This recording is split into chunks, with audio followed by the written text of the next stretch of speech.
Matapos akong ma-stroke, nagpanggap akong paralitiko para makita kung paano ako aalagaan ng aking asawa at hindi sinasadyang narinig ko siyang bumubulong sa kanyang ina. Dagdagan mo ang dose para mawala na siya agad. Isa na lang siyang pabigat. 24 na oras ang lumipas, namutla ang aking asawa nang makita niyang bumubula ang bibig ng kanyang ina at kailangan niya itong isugod sa ospital. Sinubukan kong imulat ang aking mga mata, ngunit napakabigat ng aking mga talukap, tila ba idinikit ito ng pandikit. Ang buong katawan ko ay matigas, hindi makagalaw, tulad ng isang batong walang buhay sa gitna ng nagyayelong karagatan. Nakakasilaw ang puting liwanag ng ilaw sa kisame ng ospital. Tumagal ng ilang sandali bago nakapag-adjust ang paningin ko sa paligid. Nasa isang private suite ako, at ang nakakabinging beep-beep ng mga makina ay umaalingaw-ngaw sa aking mga tainga. Napakalamig at napakalungkot pakinggan. Gusto kong igalaw ang aking mga braso't binti. Gusto kong bumangon para alamin kung ano ang nangyari. Ngunit sa aking pagkabigla, ang buong kanang bahagi ng aking katawan ay tuluyang naparalisa.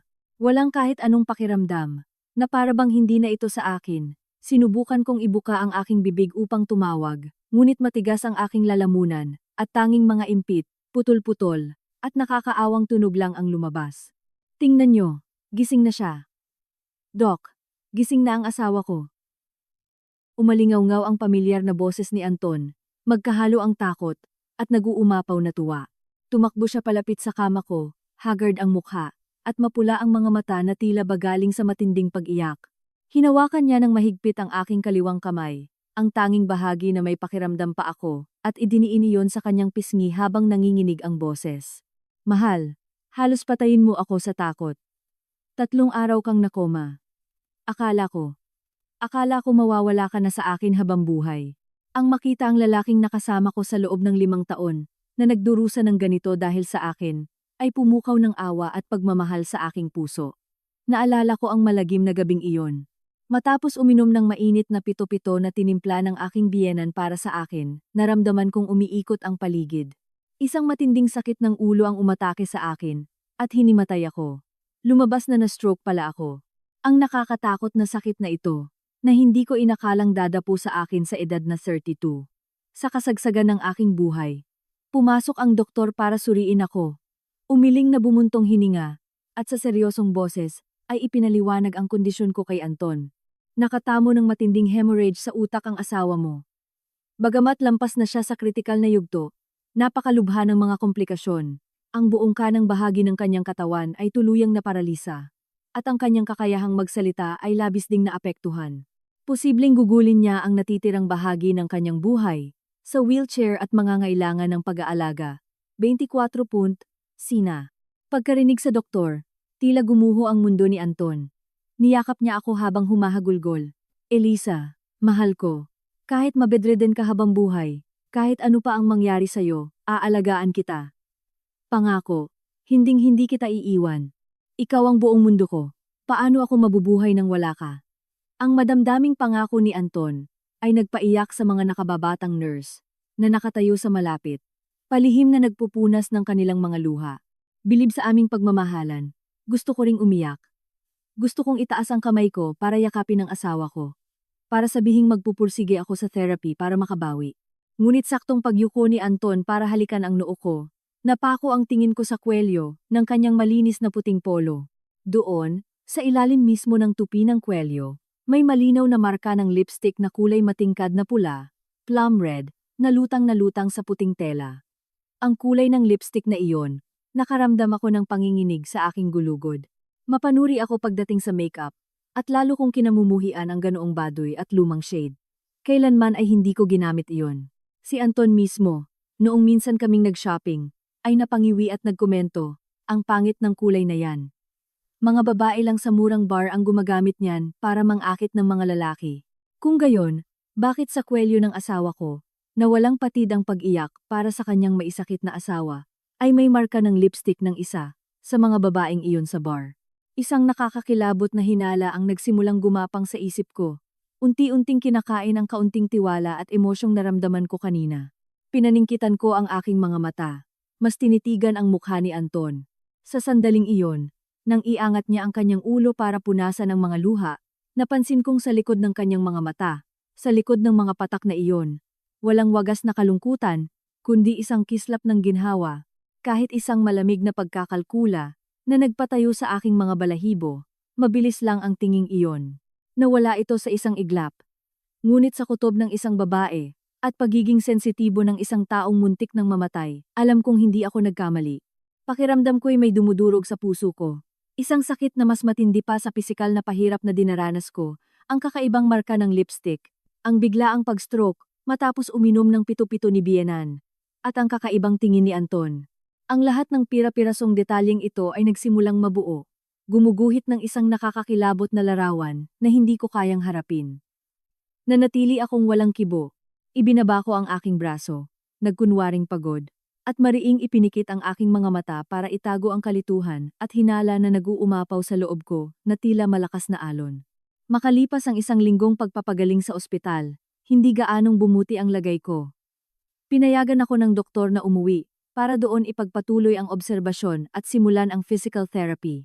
Ang maluwang na bahay namin sa Alabang, na dati punong-puno ng masayang tawanan naming mag-asawa, ay sumalubong sa akin ngayon, nang may malamig at nakakapanindig balahibong atmosfera. Nagbayad si Anton ng gagawa ng kwarto sa ground floor. Kinumpleto ng hospital bed at mga medical equipment. Ginawa itong parang maliit na clinic para mas madali akong alagaan. Sa unang gabi sa bahay, matiyagang sinubuan ako ni Anton ng mainit na lugaw bawat kutsara. Pagkatapos ay pinunasan at binihisan ako ng maingat. Maingat niya akong binigyan ng 2 yellow-orange na kapsula. Malambing na bumulong. Mahal, inumin mo na yung gamot para mabilis kang gumaling. Pinadala to ng kaibigan ko galing Amerika. Maganda raw to sa utak. Makakatulong tong makatulog ka ng maayos at bukas gagaan ang pakiramdam mo. Tinitigan ko ang nagmamakaawang mga mata ng asawa ko. Ibinuka ko ang aking bibig at masunuring nilunok ang mga tableta kahit na nananatili ang pagdududa ko dahil sa marka ng lipstick. Nang umepekto ang gamot, mabilis akong dinalaw ng antok at pumikit ang aking mga mata. Ngunit isang matinding instinct para mabuhay ang nagsasabi sa aking hindi ako dapat matulog ng mahimbing. Pinilit kong panatilihin ang kaunting kamalayan. Nakahiga ng walang kibo sa kama. Pantay ang paghinga. Nagkukunwaring nasa mahimbing na pagtulog. Tumunog ang wall clock ng 2:00. Napakatahimik ng paligid kaya naririnig ang sipol ng hangin sa mga puwang ng bintana. Dahan-dahang bumukas ang pinto ng kwarto, at may magagaang yapak na lumapit sa kama. Ang matapang na pabango ng aking biyenan na si Susan ay pumasok sa aking ilong. Huminto siya sa tabi ng kama, at ang kanyang boses ay umalingaw-ngaw nang walang pag-aalinlangan. Tulog na siya. Sigurado ka bang nakakawala ng malay? Yang gamot mo. Nasa tabi niya si Anton. Ang boses niya, na nawalan ng anumang pagmamahal, ay malamig na ngayon at puno ng pandidiri. Kumalma ka, Mama. Sa ganyang kataas na dos, kahit kumulog pa sa tabi niya ay hindi siya magigising. Isa na lang siyang buhay na bangkay ngayon. Naghihintay na lang mamatay. Naramdaman ko ang magaspang na pagkapkap ni Susan sa aking mga braso't binti pagkatapos ay napapaltak sa panghihinayang. Kaya totoong paralisado na siya. Anak. Sayang. Ang ganda na sana ng takbo ng kumpanya. Limpak-limpak na pera ang pumapasok. Ngayong naging inutil na siya. Sino nang pipirma sa mga papeles? At tingnan mo kung anong gagawin mo. Dahil hindi ko balak mag-alaga ng lumpo sa buong buhay ko. Magastos at nakakadiri. Ang malulupit na salita ng biyenan ko ay parang mga karayom na tumutusok sa puso ko. Noon pa man, ay ayaw na niya sa akin. Palagi niyang iniisip na isa akong matapobres at mayamang babae. Ngunit hindi ko inakalang ganito siya kasama para tawaging inutil at lumpo ang kanyang may sakit na manugang. Ngunit ang sagot ni Anton ang tuluyang nagtulak sa akin, sa kawalan ng pag-asa. Tumawa ng malamig si Anton, isang nakakakilabot na tawa, na kailanman ay hindi ko pa narinig mula sa kalmado kong asawa. Nababahala ka sa kumpanya. Mama, nakapaghanda na ng special power of attorney ang abogado nating si Attorney Morales. Ngayong nawala na siya ng kapasidad, bilang legal na asawa, kontrolado ko na ang lahat ng ari-arian niya, pero maliit na bahagi lang ang kumpanya. Magpasensya ka. Lumapit siya sa tainga ni Susan at bumulong. Ngunit sa katahimikan ng gabi, bawat salita ay nakarating sa aking mga tainga kasing linaw ng kidlat. Ang pinakamahalaga ay ang life insurance na 100 milyong piso na kinuha ko para sa kanya 3 buwan na ang nakakaraan. Kung mamatay siya dahil sa sakit o komplikasyon sa stroke, mapapasa atin ang lahat ng pera. Patuloy mong dagdagan ang dose ng gamot niya, Mama. Para mawala na siya agad. Kumakain lang ng espasyo ang inutil na pabigat na to. 100 milyon. Umalingaw-ngaw ang numero sa ulo ko. Ginising nito ang alaala ng aming wedding anniversary 3 buwan na ang nakalipas. Nang araw na iyon, umuwi si Anton na may dalang folder ng insurance. Sinabing regalo raw iyon para sa aming kinabukasan, para maprotektahan ako sa anumang mangyari. Masaya akong pumirma, nang hindi binabasa ng mabuti ang mga detalye, dahil bulag ang tiwala ko sa pagmamahal niya. Lumabas na hindi pala iyon regalo ng pagmamahal, kundi ang sentensya ng kamatayan na inihanda niya para sa akin. Ipinagpatuloy ni Anton, puno ng pagkalkula ang boses. Bukas, dadalhin ko rito si Pia. Magdadahilan akong siya ang private nurse niya. Mama, siguraduhin mong makisama ng maayos sa kanya. Oras na malagutan ng hininga ang babaeng to, makukuha na natin ang lahat. Ang mansyon, mga luxury cars, at lahat ng yaman ng pamilya niya. Tumulo ang mga luha ko, sa loob-loob lang, maalat at masakit. 5 taon ng aking kabataan. 5 taon ng walang kondisyong pagmamahal. Kapalit ng napakalupit na pagtataksil na ito. Ang stroke ko pala ay hindi nagkataon lang. Ang pito-pito ng biyenan ko, ang mga tabletang ibinibigay ng asawa ko, lahat ay bahagi ng isang perpektong plano para patayin, at pag nakawan ako. Nakahiga ako roon, hindi makagalaw ang katawan, ngunit dumudugo ang puso ko, nilalamon ng walang katapusang puot. Kailangan kong mabuhay para ilantad ang mga demonyong ito na nagpapanggap na tao, para pagbayarin sila sa bawat patak ng luha ko ngayong gabi. Kinabukasan, naroon pa rin ako. Walang kibo tulad ng isang rebulto, ngunit ang lahat ng senses ko ay gising na gising. Pinapakiramdaman ang bawat galaw sa bahay. Ang tunog ng mga takong sa marble floor ng sala ay umalingaw-ngaw. Isang matinis at tuyong tunog, na ibang-iba sa mabibigat at pabagsak na mga yapak ng aking biyenan. Biglang bumukas ang pinto ng kwarto.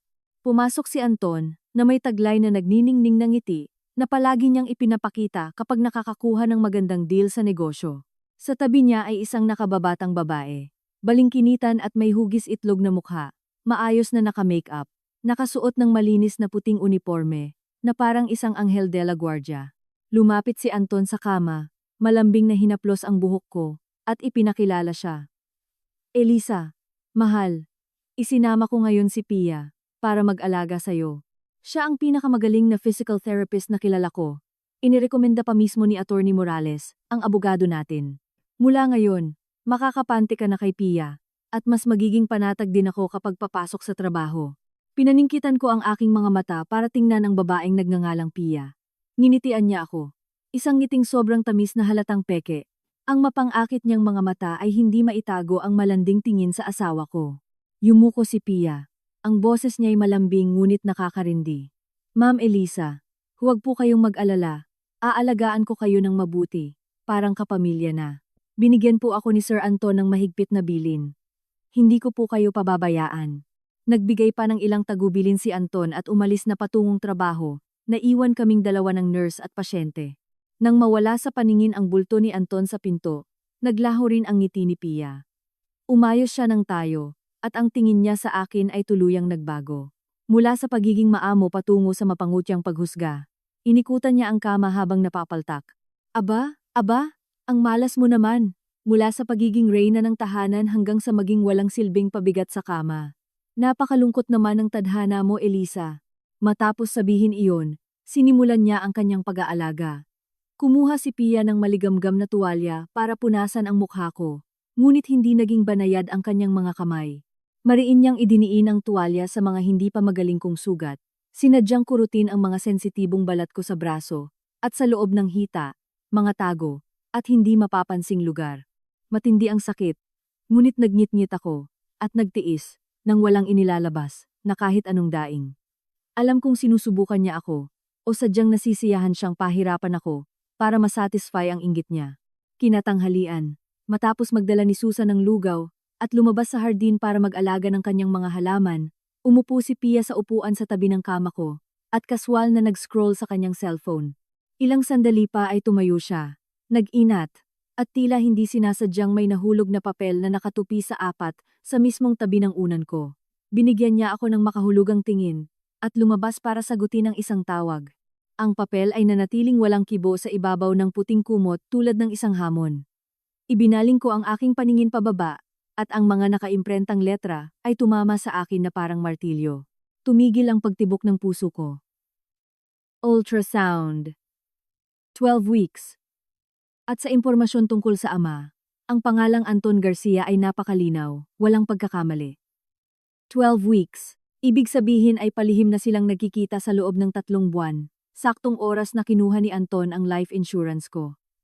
Ang plano nila ay hindi nagsimula sa stroke ko, matagal na nila itong inihanda. Hindi nurse si Pia, kundi kabit niya, ang babaeng nagdadalantaw ng anak ng asawa ko.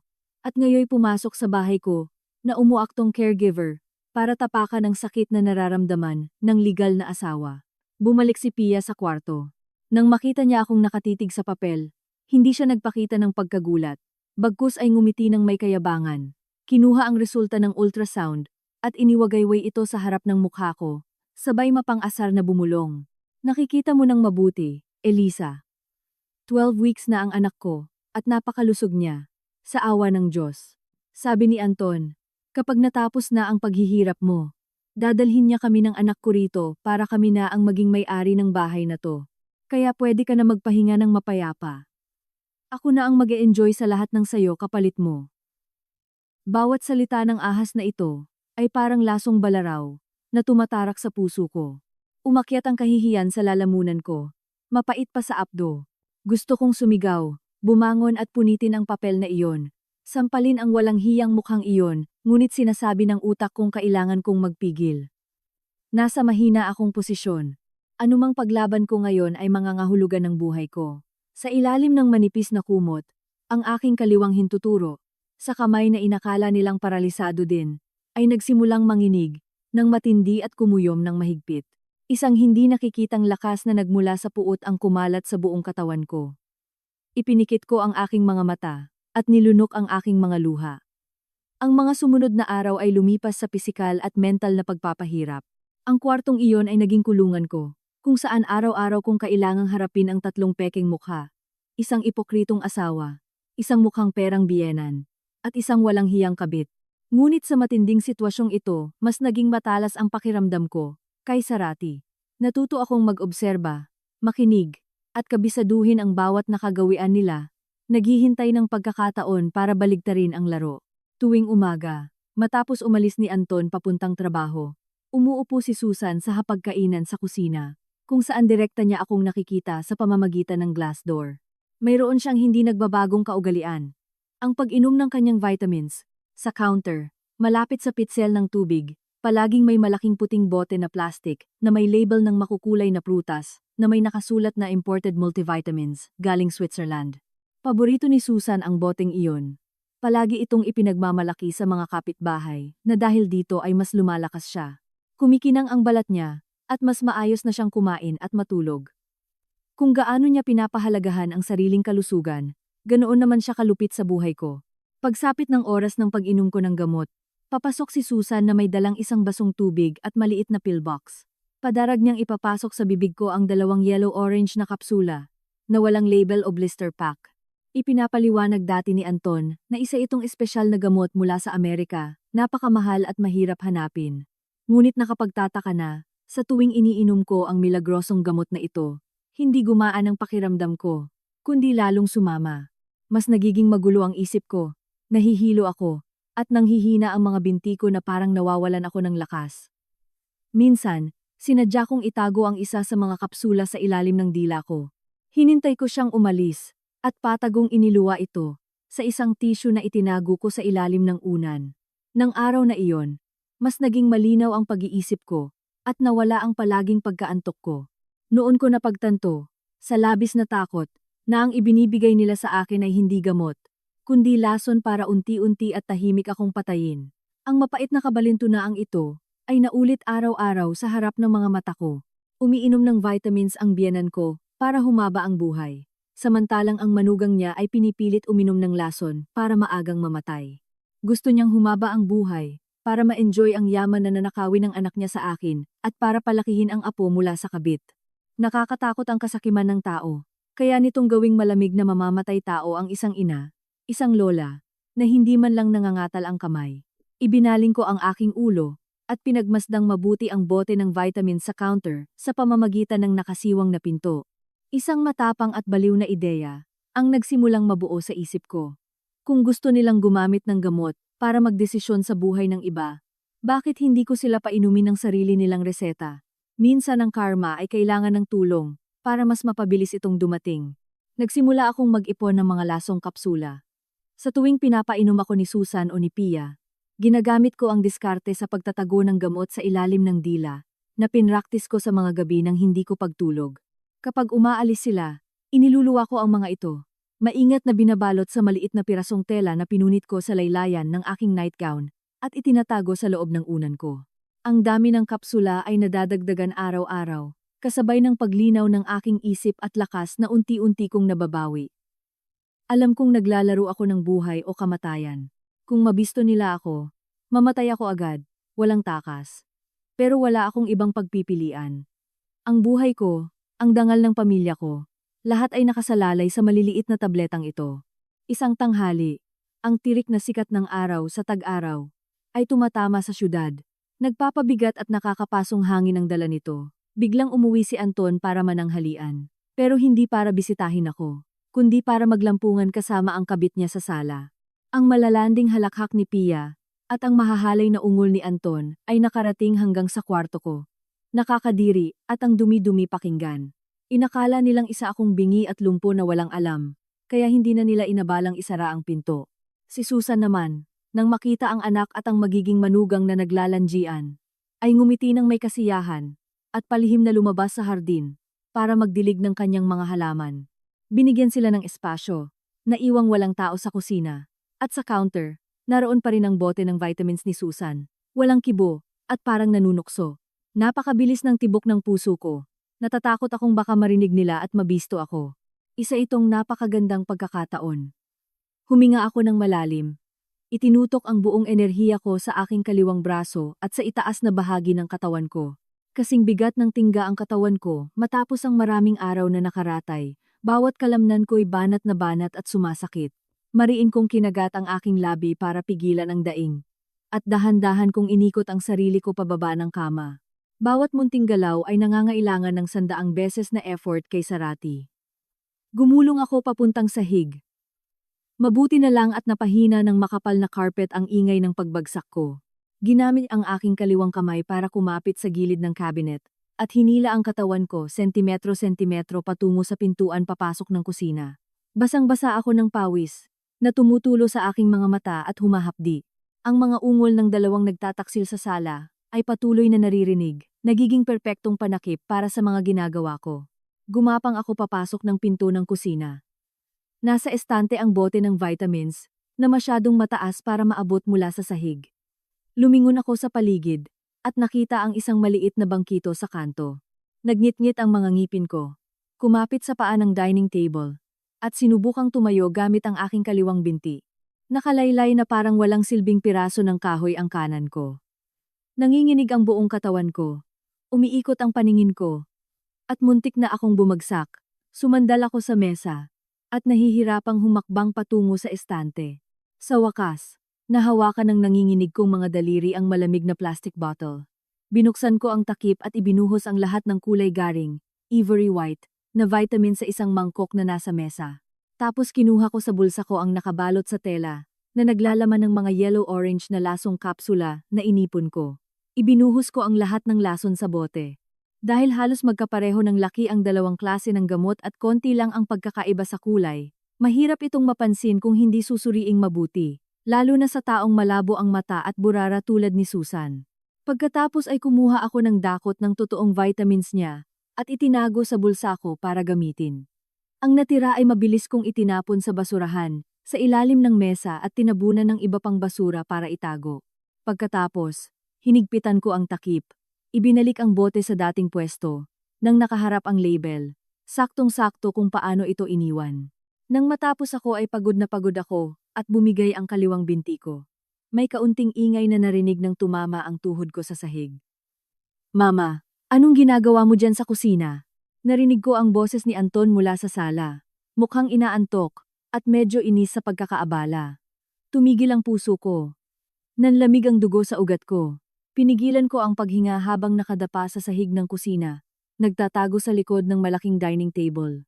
Papalapit na ang mga yapak ni Anton.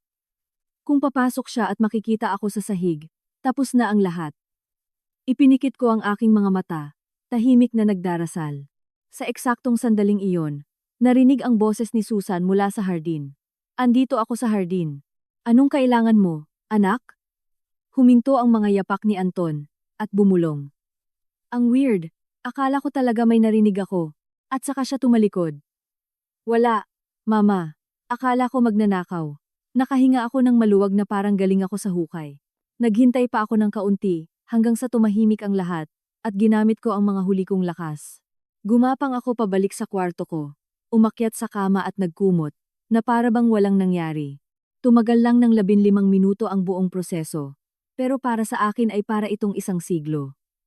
3 araw ang lumipas mula sa mapanganib na tanghaling iyon, at nanatiling malungkot ang atmosfera ng bahay. Ang katawan ko, dahil totoong vitamins na ang nakukuha imbes na lason, ay nagpakita ng malaking pag-igi. Mas naging malinaw ang pag-iisip ko. Mas flexible ang mga kalamnan ko sa kaliwang bahagi. At nakaramdam na rin ako ng pamamanhid sa mga daliri ng paralisado kong kanang kamay. Alam kong unti-unti na akong gumagaling, pero inilihim ko ito, at pinagpatuloy ang pagiging gulay. Sa kabilang banda, nagsimulang magpakita ng kakaibang sintomas si Susan. Noong umagang iyon habang nag-aalmusal, bigla niyang binitiwan ang kanyang kubyertos at hinawakan ang kanyang tiyan nang nakakunot ang noo. Kamakailan. Laging masama ang tiyan ko. Lahat ng pagkain mapait ang lasa. Wala akong malunok. Si Anton, na abala sa cellphone niya, ay nag-angat ng tingin, matapos marinig ang reklamo ng ina at sumagot ng walang pakialam. Baka may nakain ka lang na panis. O baka dahil sa panahon. Matanda na kayo, mama. Normal lang na humina ang panunaw. Umiling si Susan.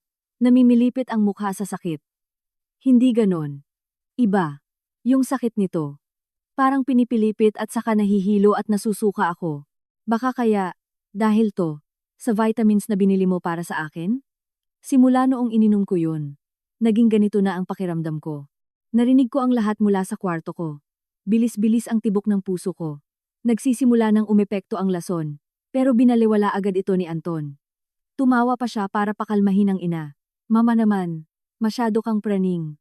Yung vitamins na yun, the best ang quality nun.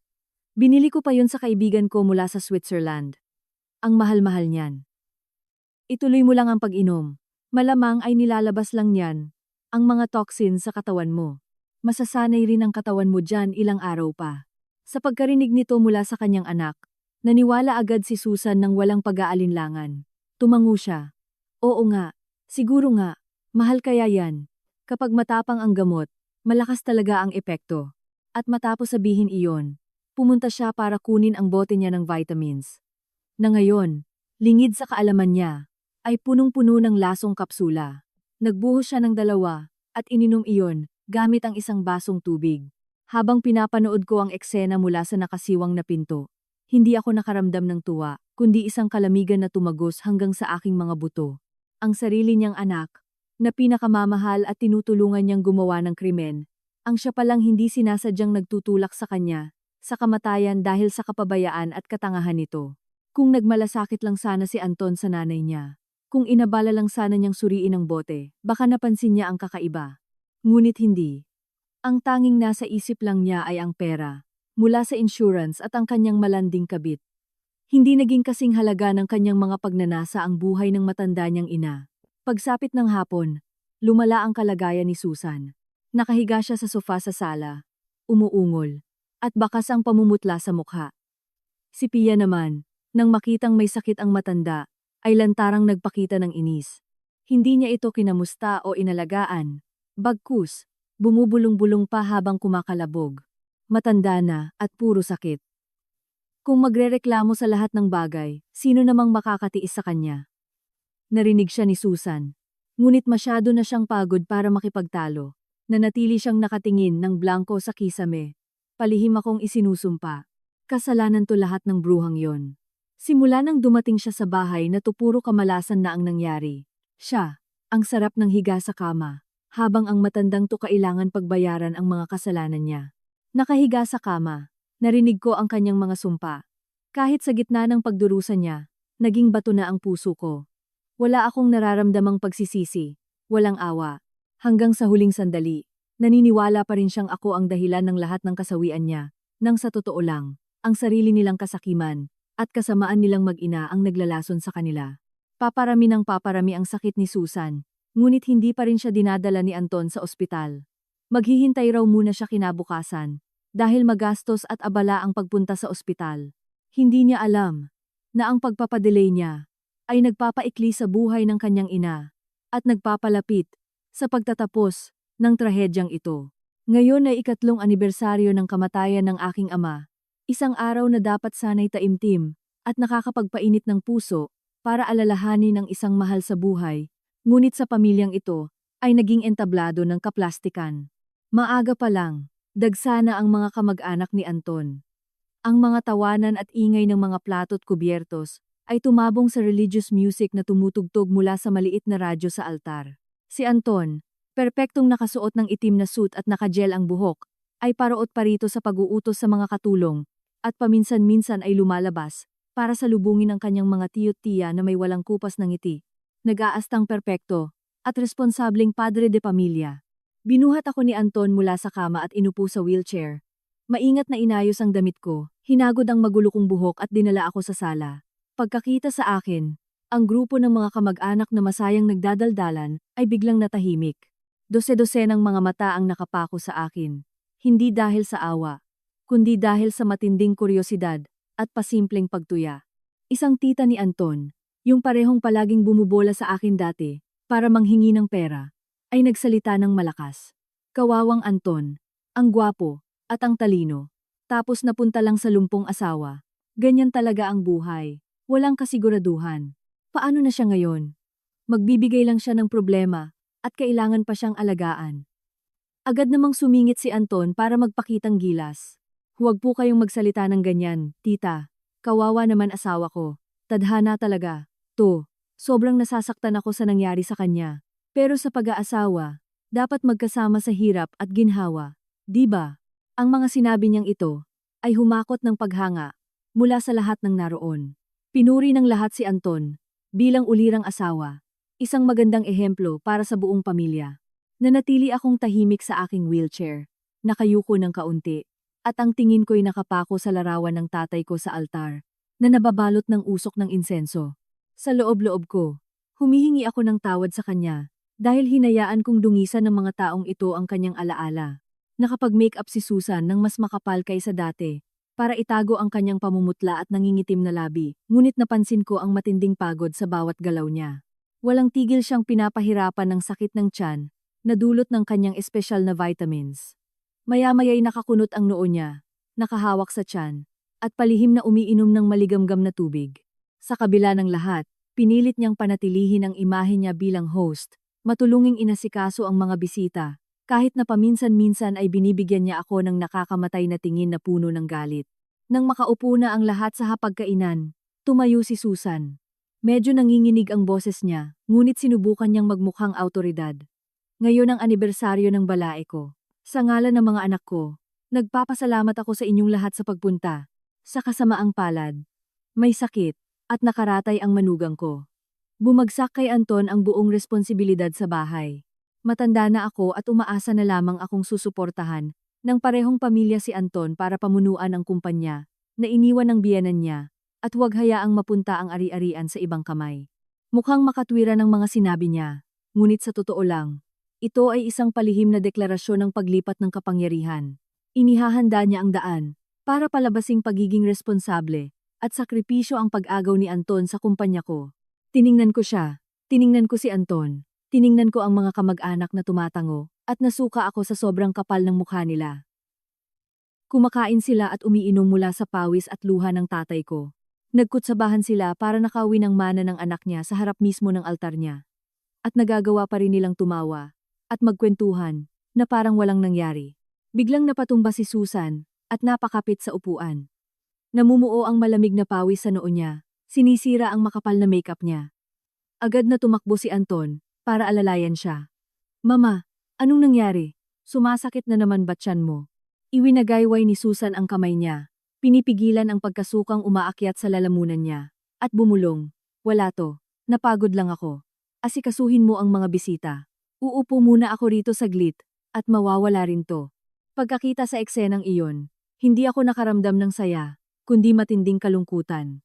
Pinagbabayaran na ni Susan ang presyo ng sarili niyang kasakiman. Ngunit kumakapit pa rin siya sa ilusyon ng kapangyarihan hanggang sa huling sandali. Ang pananghalian para sa pag-alala sa aking ama, imbes na maging pag-alala, ay naging pista ng mga sabwatan, panlilinlang, at pagtatanim ng binhi ng pagkawasak na tahimik na namumukadkad. Lalo pang bumigat ang hangin sa sala. Ang amoy ng pagkain na humalo sa amoy ng alak at murang pabango ay lumikha ng nakakasulasok na amoy na sumasakal sa akin.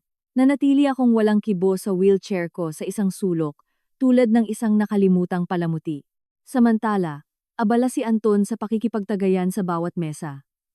Marami siyang nainom. Namumula ang mukha niya at kumikinang ang mga mata sa saya ng isang taong malapit nang maabot ang rurok ng kapangyarihan at yaman. Matapos mag-ikot, bumalik siya sa main table kung saan nakasandal si Susan sa upuan, bakas ang walang kapantay na sakit sa mukha. Halos wala siyang kinain. Umiinom lang ng konting tubig, habang nakahawak sa kanyang tiyan. Umupo si Anton sa tabi ng nanay niya, at may ibinulong sa tenga nito. Sa gitna ng ingay ng party, ng musika, at ng kalansing ng mga baso.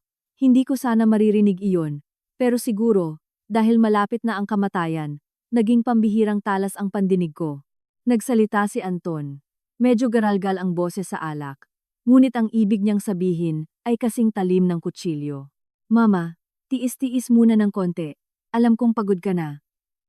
Kaninang umaga, dinoble ko na ang dose niya. Siguradong ngayong gabi, o bukas ng umaga, tapos na ang lahat. Saka mapapasa atin na ang 100 milyon mula sa insurance.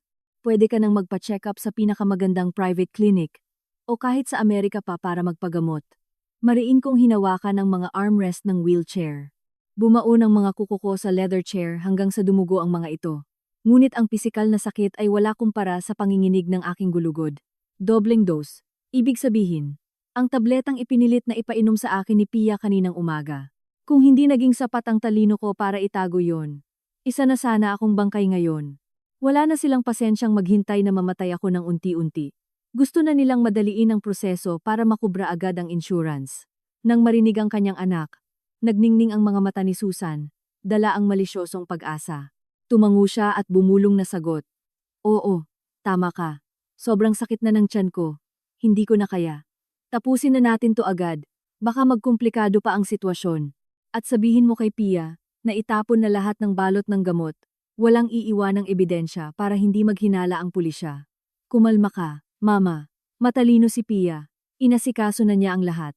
Alagaan mo lang ang sarili mo para ma-enjoy natin ang magandang buhay na naghihintay. Tinapik ni Anton ang kamay ng kanyang ina. May kahalong kalupitan ang baluktot ng ngiti sa labi niya. Tiningnan ko ang makinang ito, na minsang tinuring kong pamilya. Ngayon, lumalabas ang pagiging demonyo nila. Nagpaplanong patayin ako sa mismong bahay pa ng aking mga magulang.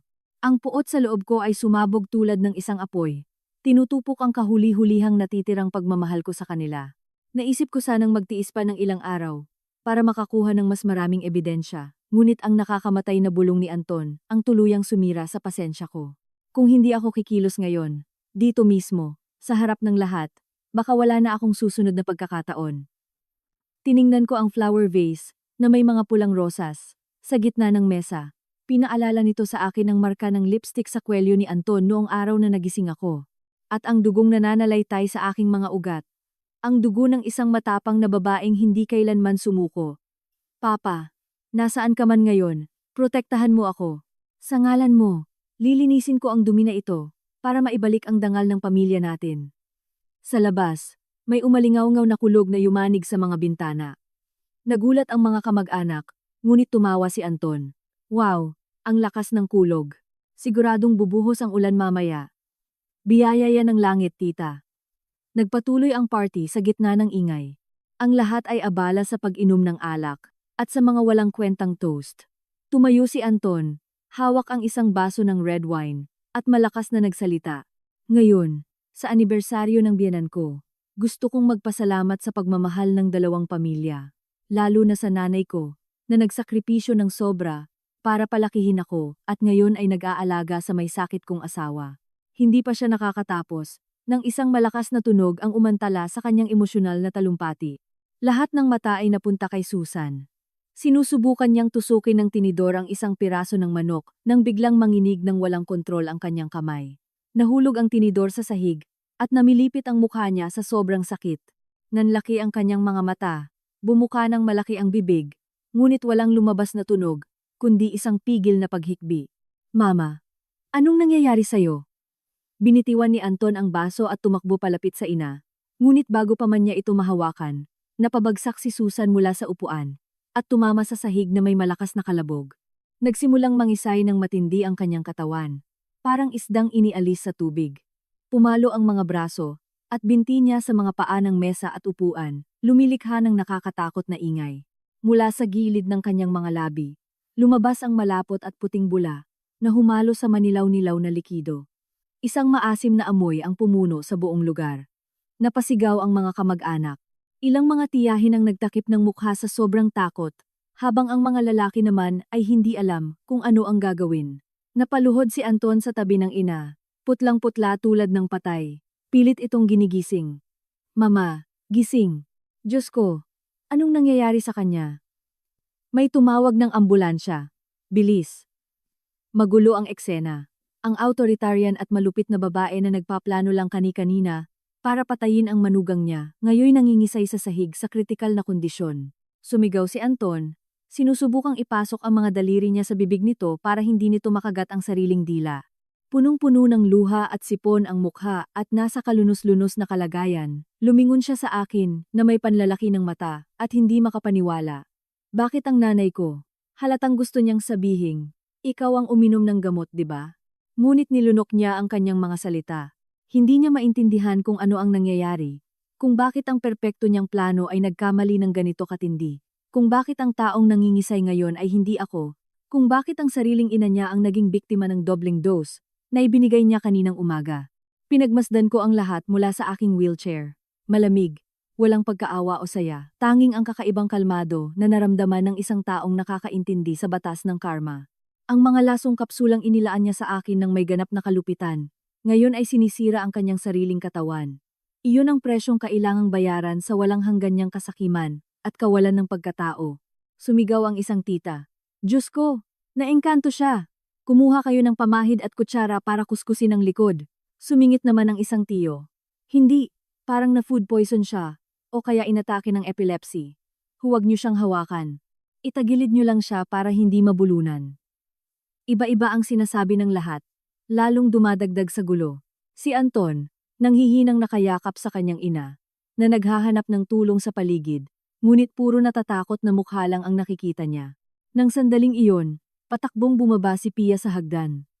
Nang makita ang eksena, napasigaw siya at nanigas sa kinatatayuan. Namutla siya. Tiningnan niya si Anton, tapos si Susan. Ang takot sa mga mata niya ay hindi para sa biyenan, kundi para sa mas nakakakilabot na pangyayaring parating. Habang nagkakagulo ang lahat at pinapalibutan si Susan, walang sino man ang nakapansin sa akin. Ang lumpong asawang nakaupo sa sulok. Dahan-dahan kong tinanggal ang seatbelt na nakakabit sa akin. Huminga ako ng malalim. Pinupuno ang baga ko ng tapang. Ang mga binti ko, pagkatapos ng ilang araw na lihim kong pag-iensayo, ay nakuhang muli ang lakas. Ipinatong ko ang aking mga kamay sa armrest ng wheelchair at tumayo. Isang milagro ang pakiramdam na makatayong tuwid, gamit ang sariling mga paa pagkatapos ng halos isang buwang pagkakaratay. Umaayos ang daloy ng dugo. Lumalagitik ang mga kasukasuan na para bang nagising sa mahabang pagkakatulog. Inayos ko ang aking damit, hinagod ang aking buhok, at naglakad ng mabagal ngunit may diin patungo sa mga tao. Umalingaw-ngaw ang mga yapak ko sa sahig na gawa sa kahoy. Hindi malakas ang tunog, ngunit may dala itong matinding bigat. Ilan sa mga nakatayo sa likuran ay napaikot at nagulat. Elisa. Nakatayo si Elisa. Sigaw ng isang tita na nanginginig ang boses sa gulat. Ang sigaw niya ay nagsilbing switch na nagpatigil sa oras. Natigilan ang lahat. Nawala ang lahat ng ingay. Dose-dose ng mata ang bumaling sa akin. Dilat, na parang nakakita ng multo. Si Anton, na nakaluhod sa tabi ng ina niya, ay inangat ang kanyang ulo. Nang makita niya akong nakatayo sa harap niya, Mas matangkad sa kanya. Nanlaki ang mga mata niya. Bumuka ang bibig. At napautal. Tinitigan ko siya ng may tinging kasing lamig ng yelo. Walang bahid ng kahinaan. Ngumiti ako. Isang ngiti ng pagkasuklam laban sa aking tuso at taksil na asawa. Bakit? Nagulat ka ba? Akala mo ba dapat nakahiga na lang ako sa kama at naghihintay ng kamatayan? O inasahan mo bang ako dapat ang bumubula ang bibig ngayon ha? Ang tanong ko ay parang malamig na tubig na ibinuhos kay Anton. Nagsimula siyang manginig. Binitawan niya ang kanyang ina at umatras na kasing putla ng papel. Itigil mo na ang pagpapanggap, Anton. Tapos na ang drama mong palabas bilang mapagmahal na asawa at mabuting anak. Siya, itinuro ko si Susan na patuloy sa pangingisay sa sahig. Hindi siya naengkanto o inatake ng epilepsy. Nalason siya ng Nurosin. Ang parehong nakakalasong kemikal na ibinibigay niyo ng nanay mo sa akin araw-araw. Nakatago bilang vitamins para sa utak. Isang bulong ng kilabot ang umalingaw-ngaw sa buong sala. Nagkatinginan ang mga kamag-anak. Tapos ay tumingin kay Anton na may hinala at takot. Si Anton, na takot, ay umiling. Hindi. Nagsisinungaling ka. Baliw ka na. Vitamins yon. Binili ko pa yon ng napakamahal. Vitamins. Pinutol ko siya. Puno ng awtoridad ang boses ko. Kung vitamins yon, bakit nagkaganyan ang nanay mo nang inumin niya? Alam mo ba kung bakit? Dahil pinalitan ko ang laman ng mga tableta. Nilagay ko, yung lasong kapsula, na ibinigay nyo, sa mismong maganda niyang bote ng vitamins. Siya mismo ang uminom. Ikaw pa mismo ang kumumbinsi sa kanyang inumin yon. Kayo mismo ang lumason sa inyong sarili. Yan ang batas ng karma. Nablangko ang lahat sa matinding katotohanan. Tiningnan ni Anton ang nanay niya, tapos bumaling sa akin. Takot ang bumalot sa mukha niya. Na-realize niya na ang asawang minaliit niya, at inakala niyang kontrolado niya, ay 100 beses na mas tuso kaysa sa kanya. Napaupo siya habang nakahawak sa ulo niya, nanginginig na parang isang asong napa-corner. Nakatayo ako sa gitna ng sala, tuwid, at may dangal. Lumakas ang ulan sa labas, ngunit sa loob ko, ang bagyo ay nagsisimula ng humupa, binibigyang daan ang liwanag ng katotohanan at hustisya. Tiningnan ko ang mga natatakot na mukha sa paligid ko at nagpahayag, tapos na ang palabas. Tumawag na kayo ng pulis at ambulansya. Tingnan natin kung paano paparusahan ng batas ang mga mamamatay tao. Tinititigan ako ni Anton, nang may panlalaki ng mata na halos lumuwa na ang mga ito mula sa kanyang mukha. Ang mukha niya na kanina'y mapula dahil sa alak, ay naging kasing abo ng putla. Nauutal siya, walang kontrol ang panginginig ng mga labi, at tinuturo ako ng hindi makapagsalita. Sigurado ako, sa perpektong script na ginawa nilang mag-ina, wala sa plano ang eksenang ito. Ang biglaang pagbangon ng lumpong asawa na parang isang matapang na hukom. Naglakad ako dahan-dahan palapit sa kanya. Nararamdaman ko ang tibay ng aking mga paa sa malamig na sahig. Bawat hakbang ko ay dumudurog sa yabang at plano niya. Dahilan para mapaatras siya sa sobrang takot hanggang sa madapa siya sa isang upuan. Pinipigil ng mga kamag-anak ang kanilang hininga. Walang nangahas na magsalita. Damang-dama ang tensyon sa loob ng sala. Anong problema, Anton? Hindi ka ba natutuwa na magaling na ang asawa mo? Tanong ko. Ang boses ko ay mahinahon, pero kasing talim ng labaha.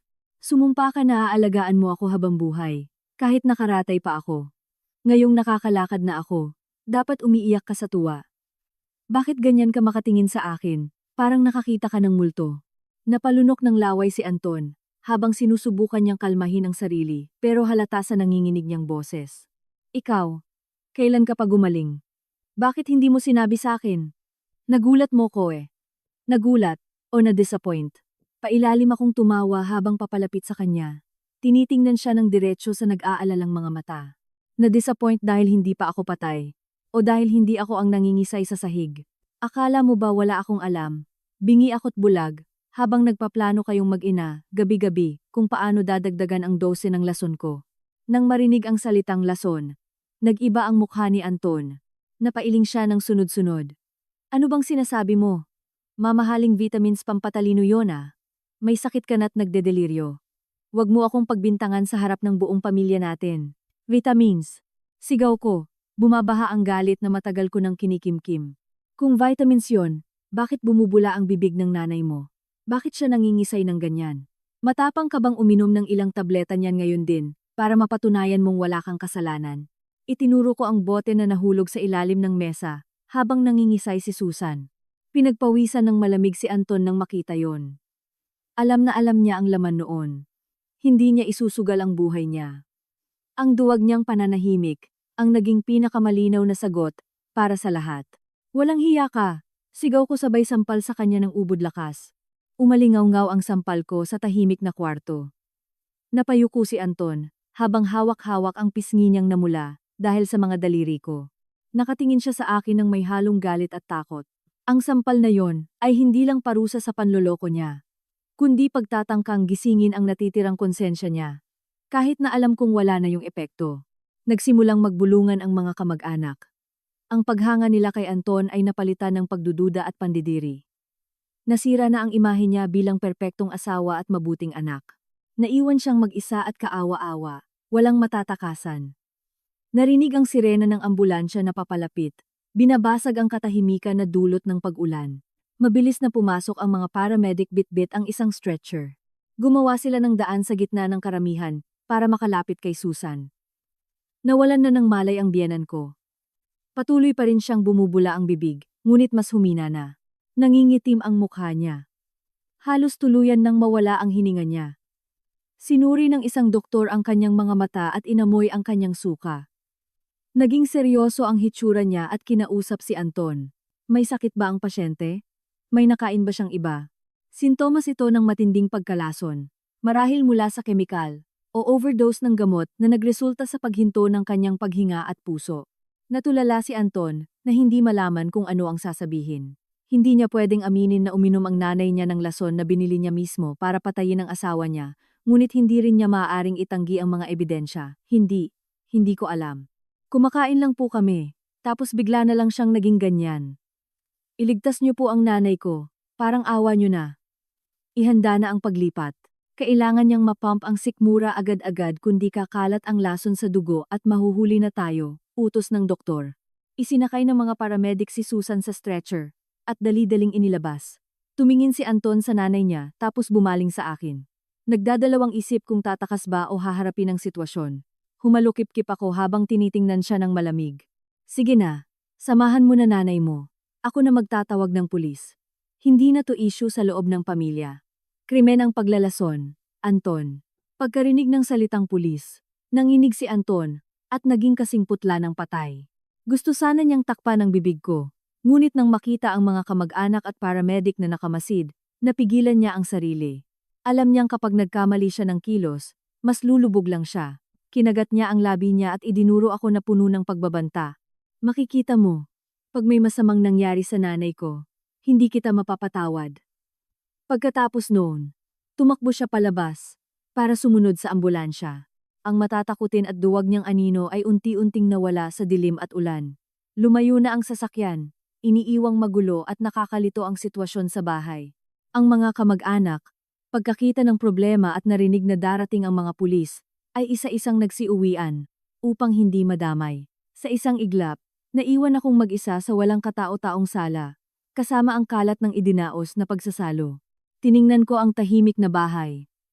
Nakaramdam ako ng pag-iisa, pero nanaig ang determinasyon ko. Hindi ako pwedeng umatras ngayon. Umalis na si Anton. Eto na ang perpektong pagkakataon para hanapin ang pinakaimportanteng ebidensya na itinatago niya. Alam kong maingat siya, pero sa taranta niya, sigurado akong may naiwan siya. Paglingon ko, nakita ko si Pia, ang kabit, na kanina lang ay nanginginig sa isang sulok, ay ginamit ang pagkagulo ng lahat para makapunta sa kwarto at makapag-empake. Sinusubukan niyang tumakas. Ngumiti ako ng mapait, naglakad patungo sa main door, inilak ito, at inilagay ang susi sa bulsa ko. Ngayong araw, walang makakalabas ng bahay na ito, nang hindi nagbabayad sa ginawa nila. Pagkatapos ikulong ang kabit, dumiretso ako sa opisina ni Anton, na dati ay library ng tatay ko. Pareho pa rin ang disenyo, kasama ang matataas na wooden bookshelves. Pero ang seryosong amoy nito noon ay napalitan na ng malamig na amoy ng sigarilyo at panloloko. Lumapit ako sa nakasabit na painting ng bukid sa pader at inilipat iyon. Sa likod nito ay isang modernong built-in vault. Alam ko ang password. Sa isang kasuklam-suklam na eksena ng pagpapanggap niya noong nagromansa kami. Sinabi ni Anton na ang code daw ay petsa na ang anniversary namin bilang patunay na akin na raw ang lahat ng sa kanya. Hindi niya naisip na ang diskarte niyang iyon ang magiging susi sa pagbunyag ng totoo. Nanginginig ang mga daliri ko habang pinipindot ang keypad. Tumunog ang vault, hudyat na bukas na ito. Ibinunyag ng mabigat na pintuan nito ang madilim na sikretong itinago ni Anton sa loob. Bukod sa cash at ilan sa mga alahas ko, may nakita akong makapal na folder. Kinuha ko iyon nang nanginginig ang mga kamay ko. Life Insurance Policy. Benepisyaryo. Elisa Mendoza. Kumukuha. Anton Garcia. Total amount. 100 milyong piso. Date issued. Eksaktong araw ng wedding anniversary namin. Pumatak ang luha ko sa papel. Kaya pala, ang katumbas lang ng buhay ko sa kanya ay 100 milyong piso. Sa ilalim ng policy, nakakita ako ng maliit na itim na leather notebook at isang basag na bote ng gamot na kalahati na lang. Binuksan ko ang notebook. Diary iyon kung saan detalyado niyang isinulat ang treatment ko. Day 1. Simula ng mababang dose. Reklamo ni Elisa ay pagod. Day 5. Dinagdagan ko ang dose. Nakoma na si Elisa. Day 15. Half paralyzed. Maganda ang takbo ng plano. Day 20. Gusto ni Mama na dagdagan ko pa ang dose para matapos na to agad. Ang pagbabasa nito ay dumudurog sa puso ko. Hindi lang niya ako basta pinapatay. Tinuturing pa niya itong parang isang research project. Kinuha ko ang maliit na bote. Sa loob ay may ilang yellow-orange na capsules, kaparehong-kapareho ng ibinigay niya sa ina niya. Ito na ang pangunahing ebidensya. Kasama ng diary. Sapat na ito para mapunta siya sa kulungan habang buhay. Itinago ko ang lahat sa loob ng bag. At niyakap ko iyon na parang salbabida. Huling tiningnan ko ang opisina ng tatay ko at bumulong. Papa, nahanap ko na. Hindi ko hahayaang mapunta sa kamay ng demonyo ang pinaghirapan mo. Kukunin ko ang hustisya para sa pamilya natin. Sa sandaling iyon, nakarinig ako ng nagmamadaling mga yabag sa hagdan. Bumaba si Pia hila-hila ang isang malaking maleta.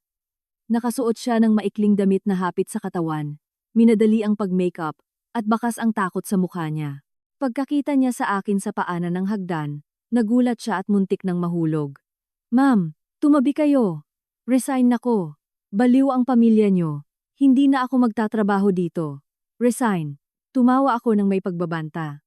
Saan ka pupunta? Tatakas kasama ng kalaguyo mo. Anong sinasabi niyo? Hindi ko kayo maintindihan. Isa lang akong private nurse.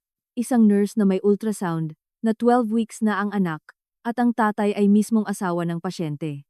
Pinutol ko ang sinasabi niya at nilabas mula sa bag ko ang papel, na inilagay niya mismo sa unan ko. Akala mo ba talaga paralitiko at bulag ako? Ang papel na to, kasama pa ng mga pictures niyo ng investigador, na nag-check-in kayo sa hotel, ay sapat na para sirain ang buhay mo. Nang makita niya ang ebidensya, nanlumo si Pia. Bumagsak ang maleta sa sahig. Naglaho ang kayabangan niya, napalitan ng takot. Lumuhod siya habang umiiyak at nagmamakaawa. Ma'am Elisa, patawarin niyo ako. Si Sir Anton po lahat to. Nireto niya po ako sa sarili niya. Sabi niya mamatay na kayo. At kapag naging nurse niyo ako ay magkakaroon ako ng lugar sa buhay niya. Ginawa ko lang po ito para sa anak ko. Manahimik ka. Sigaw ko. Nandidiri ako sa kanya. Huwag mong gamitin ang anak mo para bigyan ng rason ang pagiging mababa mo. Babae ka pero kinunsinti mo ang lalaki para patayin ang asawa niya. At alam mong lason ang mga tabletang pinapainom mo sa akin. Kasabwat ka sa murder. Pagkarinig sa salitang murder, namutla si Pia. Hindi ko po alam, promise. Si Anton po ang nagbibigay ng mga gamot at inuutusan niya lang ako. Gusto ko lang ng pera para sa anak ko. Parang awa niyo na, huwag kayong tumawag ng pulis. Tiningnan ko siya ng may halong galit at awa. Dahil sa kasakiman, nagamit siya bilang pawn sa mga laro ni Anton. Tumayo ka. Hindi kita papatayin o ipapapulis ngayon. Pero, layas na sa pamamahay ko, at iwanan mo lahat ng hindi sayo, kasama na ang mga branded mong damit na suot. Niligpit ni Pia ang laman ng maleta niya. Iniwan ang lahat ng mamahaling bags at damit na ibinili ni Anton para sa kanya. Ang mga natira lang sa kanya ay ang mga lumang damit at personal na gamit niya. Binuksan ko ang pinto. Layas. At sana leksyon to sayo.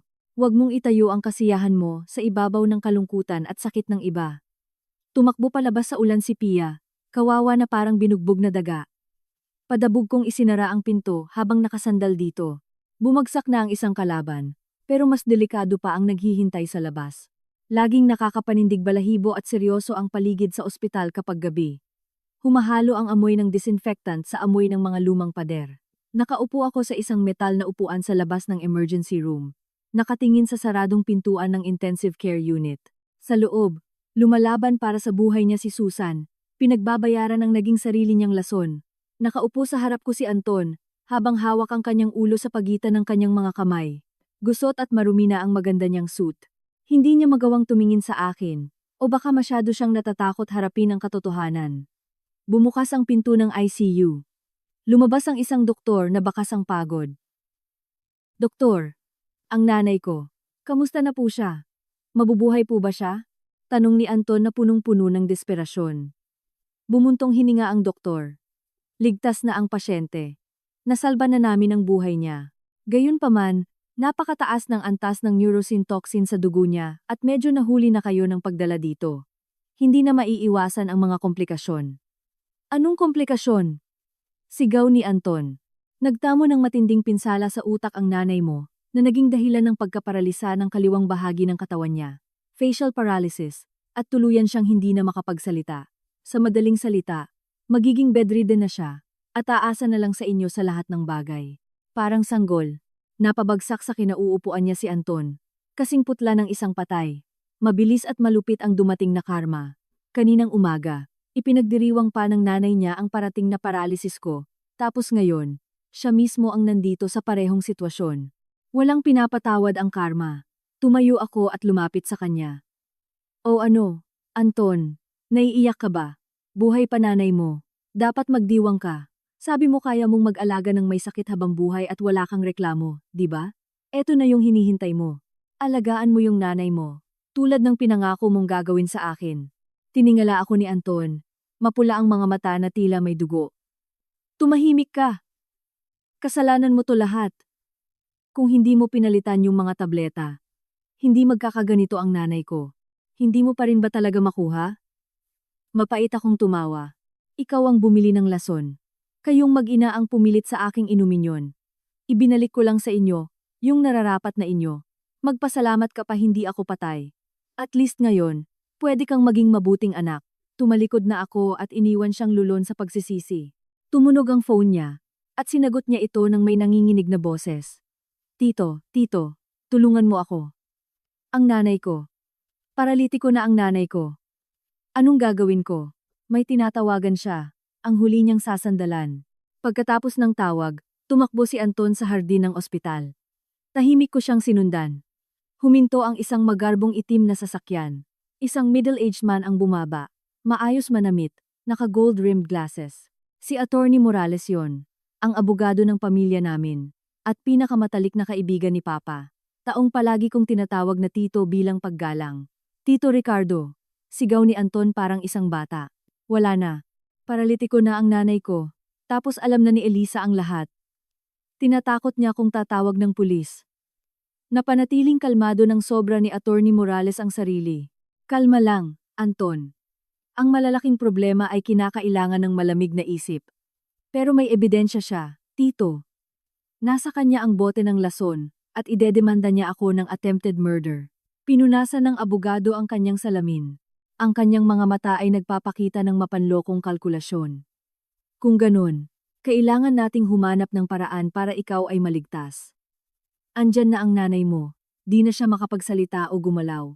Normal lang naman na ang matandang may sakit ay malito sa mga gamot. Nagegets mo ba kung anong gusto kong sabihin? Nalilito si Anton. Lumapit palalo ang abogado sa tenga niya at bumulong. Ipalabas mo na sa nanay mo ang lahat ng sisi. Sabihin mo sa pulisya na dahil sa galit niya sa manugang niya, palihim siyang bumili ng lason dahil sa inggit niya at para patayin si Elisa. Wala kang alam sa mga to. Biktima ka rin kamo. Pero nanay ko yon. Matanda at paralitiko na ang nanay mo. Kung mapupunta siya sa kulungan, bibigyan siya ng house arrest o ipapasok sa isang psychiatric hospital. Wala naman siyang mawawala. Pero ikaw, bata ka pa, may kinabukasan ka pa. Kailangan mong isakripisyo ang mas maliit para isalba ang mas malaki. Iyon ang pagiging isang mabuting anak. Ang mga sinabi ng abogado ay isang mapanuksong lason. Ako na nagtatago sa likod ng puno, ay nakaramdam ng malalim na pagka-horrified. Hinihikayat niya si Anton na itraidor ang sarili nitong ina, upang gawin itong isang scapegoat o tagasalo ng kasalanan. Ang pagkabaliw ng lalaking ito ay tahimik at paikot-ikot. Pagkatapos mag-isip, tumango si Anton. Opo, tito, gagawin ko po yung sinabi mo. Tulungan niyo po sana ako. Ayoko pong makulong. Ngumiti ang abogado ng may pagkamasiyahin. Mabuti. Ako nang bahala sa legal na proseso. Ngayon, balikan mo ang nanay mo, at umakto kang mabuti. Dapat magmukha kang isang anak, na nasasaktan, at malungkot sa kahindik-hindik na aksyon ng ina niya. Nang makita kong pabalik si Anton at ang mapanlokong ngiti ng abogado, kinilabutan ako. Isang papet lang si Anton. Ang tunay na nasa likod ng lahat ng ito, ay ang lalaking iyon. Bumalik ako sa kwarto ng ospital. Sa gilid ko, may 2 pulis na naka-uniform. Nang makita sila ni Anton, namutla siya. Mr. Anton Garcia, arestado kayo for attempted murder at fraud. Sumama kayo sa amin sa presinto. Napaatras si Anton habang tinuturo ang kanyang nakahigang ina. Hindi, wala po akong ginawang masama. Ang nanay ko po. Tumahimik ang kwarto. Nang marinig ni Susan ang sinabi ng anak niya, nanlaki ang mga mata niya. Punong-puno ng hindi makapaniwalang pagtataka, at sobrang sakit ang mga mata nito. Sinubukan niyang gumalaw, sumigaw, ngunit hindi na sumusunod ang kanyang katawan. Umagos ang mga luha mula sa mga mata niya.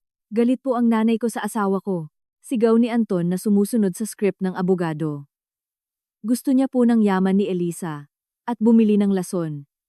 Wala po akong alam. Nilinlang din niya ako. Kaya po siya nagkaganyan. Dahil sa sarili niyang lason. Karma na po niya yan. Inosente po ako. Tiningnan ko ang eksenang may kirot sa aking puso, sa kung gaano kababa ang tao. Ang galing mong umarte, Anton.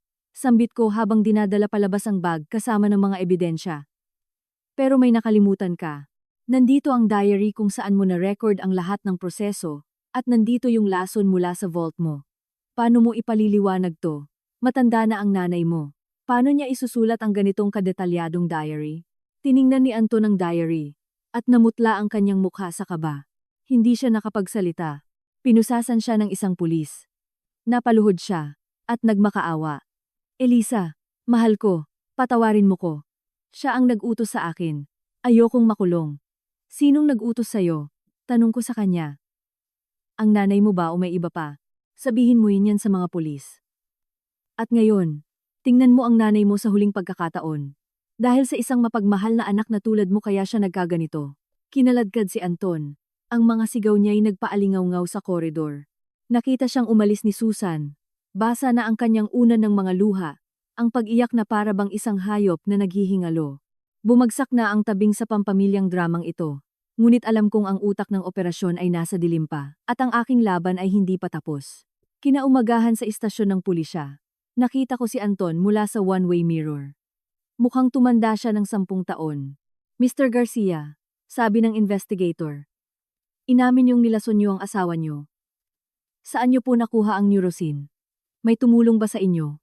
Nagdalawang isip muna si Anton, pero sinubukang makalusot ng madalian. Binili ko po sa dark web. Huwag kang magsinungaling. Chinek namin ang mga devices niyo. May nakita kaming napakaraming messages sa isang nagngangalang Pia. Sino siya? At anong papel niya dito? Nang marinig niya ang pangalan ni Pia, napuno ng pag-asa ang mga mata ni Anton na makaalpas sa sitwasyon. Opo, siya nga po. Si Pia, ang kabit ko. Siya po nagbigay ng lason. Gusto niya po hiwalayan ko ang asawa ko para pakasalan niya ako. Kaya plinano niya po ang lahat. Sabi po niya, kukunin niya raw po ito sa ninong niya, na sobrang powerful at mapoprotektahan daw po kami. Sino ang ninong niya? Hindi ko po alam ang tunay na pangalan. Papa lang po ang tawag niya. Pero minsan po nakita ko siya kasama ang isang lalaking middle-aged, na mayamanin ng bihis at nasa isang luxury car. Ako naman, sa kabila ng salamin, ay napagtanto na nagkokonekta na ang lahat. Isa lang palang piraso si Pia sa laro ni Attorney Morales para makontrol si Anton. Report. Nalocate na namin si Pia, sabi ng isang pulis na pumasok. Handa na po siyang tumakas. Pinapupunta na namin siya. Nagsimulang luminaw ang lahat. Ang huling laban sa totoong utak ng mga pangyayari ay malapit nang magsimula. Sa waiting room, Umupo sa harap ko ang investigador. Ma'am Elisa, na-interrogate na namin si Pia. Nung umpisa dinedeny niya. Pero nung nagpakita kami ng proof tungkol kay Ricardo Morales o kay Attorney Morales, ay napaiyak siya. Si Tito Ricardo. Bulong ko habang kinikilabutan. Tumango ang investigator at nagpakita ng isang luma ng picture. Dito makikita ang mas batang Ricardo Morales na nakahawak sa isang batang babae sa pinto ng isang ampunan. Walang duda na si Pia ang batang yon. Ang totoong pangalan ni Pia ay Lucia. Inampun siya ni Mr. Morales noong siya'y 6 na taon. Pinalaki siya na may iisang purpose, ang mapalapit sa asawa mo, mabuntis, at ibigay ang lason. Lahat ng to ay gawa sa plano ni Morales. Naramdaman ko na nawawalan ako ng hangin. Si Tito Ricardo, ang tinuring kong pangalawang tatay, ay isang halimaw na ipinilit ang kanyang adopted daughter, na sirain ang pamilya ko, nakawin ang pamanang ibinigay ng papa ko. Isa lang palang maskara ang kanyang kabaitan. Inamin din ni Pia na ang kanyang pagbubuntis ay gagamitin laban kay Anton. Nagpatuloy ang investigator. Nag-offer ng pera si Morales para lumabas siya ng bansa, pero ang plano niya pala ay ibenta siya o tanggalin para lang mawala lahat ng ebidensya. Nang malaman ni Pia na na-trader siya, ibinunyag niya ang lahat. Lumabas ako sa presinto sa ilalim ng kulay abong kalangitan.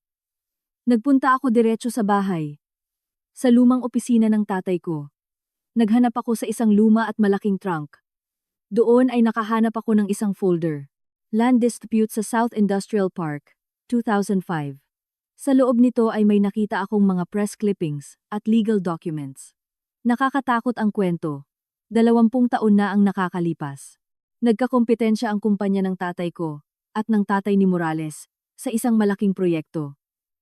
Ginamit ng tatay ni Morales ang panunuhol at pamemeke ng dokumento.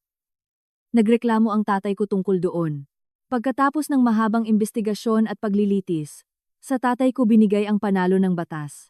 Na-bankrupt ang kumpanya ng tatay ni Morales, at sa hindi makayanan ang panghihiya, winakasan niya ang kanyang sariling buhay, at iniwan ang asawang may sakit at anak na lalaki na nag-aaral mag-abogado, si Ricardo Morales.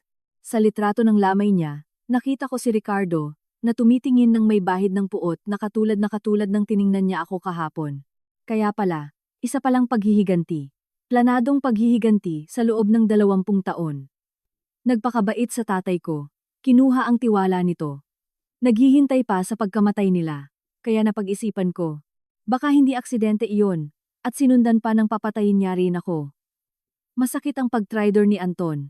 Ngunit mas dinurog ni Ricardo Morales ang aking puso at kaluluwa. Kinaumagahan nagpunta ako sa preso para bisitahin si Anton. Elisa, tulungan mo ko. Alam kong naging mali ako. Bawiin mo na yung demanda, pagmamakaawa niya. Ang attempted murder ay hindi basta-basta nawawala kapag binawi ang demanda. Anton, malamig kong sagot. Iniisip mo pa rin ba na sayo yung bata na dinadala ni Pia? At pinakita ko sa kanya ang DNA result na nakuha ng pulis. Hindi niya anak yun. Ang ama pala ay isang lalaking nagbebenta ng aliw na kasama ni Pia. Si Anton lang ang cover-up. Nang makita niya ito, napalugmok siya. Umiyak siya at binugbog ang kanyang sariling ulo. Isa akong tanga. Nang maglaho ang puot at naging determinasyon, tumingin siya ng may lamig. Hindi ko deserve yung forgiveness mo, Elisa.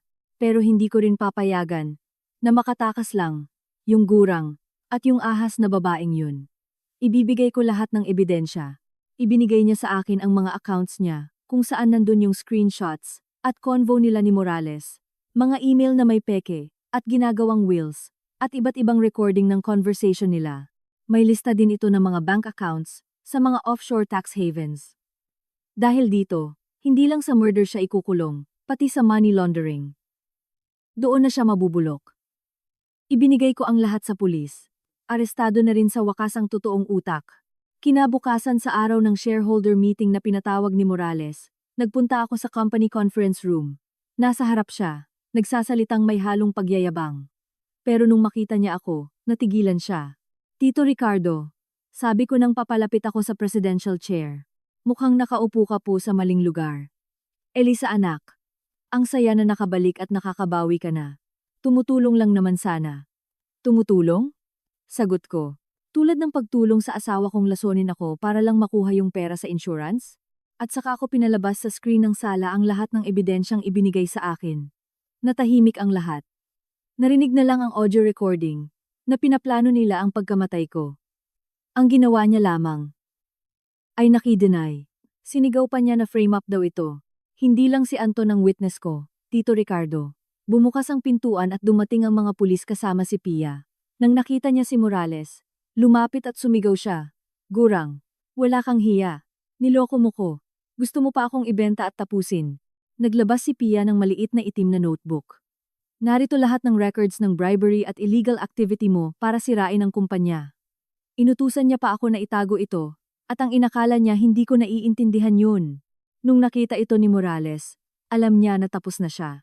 Tumawa siya, ngunit tawang nababaliw. Nanalo ka, pero hindi ako susuko. Kinuha lahat ng pamilya niyo sa akin, ninakaw ng lahat, at saka siya pinusasan at pinalabas. Ang sigaw niyang gusto maghiganti sa unfair na desisyon, ay nabaon habang ang kanyang sasakyan ay pinapaandar na palayo. Nagkaroon din ng katarungan. Mabilis lang ang trial. Nahatulan si Ricardo Morales ng life imprisonment o habambuhay na pagkakakulong. Si Anton naman ay nakatanggap ng 20 years na pagkakakulong at 5 kay Pia. Si Susan naman na biyanan ko ay kasalukuyang nasa vegetative state, parang gulay. Inilipat ko siya sa nursing home at nagbayad ng pang-1 taon. Ito lang ang kaya kong ibigay para ipakitang nagpakatao pa rin ako. Binenta ko yung mansyon sa Alabang. Nagpunta sa isang penthouse sa BGC. Nagpakalunod ako sa trabaho. Inayos, at mas pinabuti pa lalo ang kumpanya. 3 months later, binisita ko sa kulungan si Anton.